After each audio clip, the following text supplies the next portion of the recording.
this was at a point where my daughter was just finally starting to get a hold of learning how to grab things with her hand. Like at this point in time, it was about 50-50 whether or not she meant to knock the bottle out of my hand when I was trying to feed her.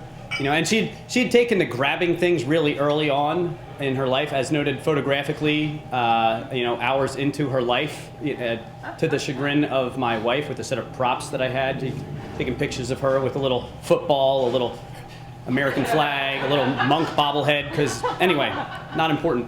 But, anyway, so yeah, at this point in time, we're riding back from Rockville to New Carrollton, my home, and she's getting a little grumpy in the back seat, and I can sense this. And so I kind of fumble for her pacifier and shove it in the side of her mouth. And unhappy with this current situation, she decides to take the pacifier out of her mouth rather than spit it into the dark void of the back seat.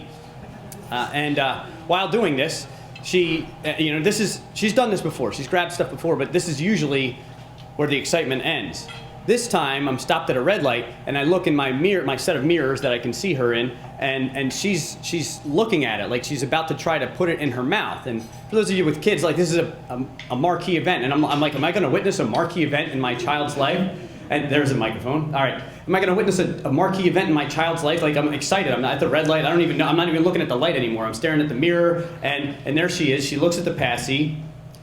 She steadies her hand. She opens her mouth really wide and shoves it right into her eye. It was fantastic. The light was green. I had to pull over because I was laughing too hard to drive at that point in time. And then while I'm pulled over, I had to call mommy to tell her that our daughter is getting into slapstick. So very, very happy for her.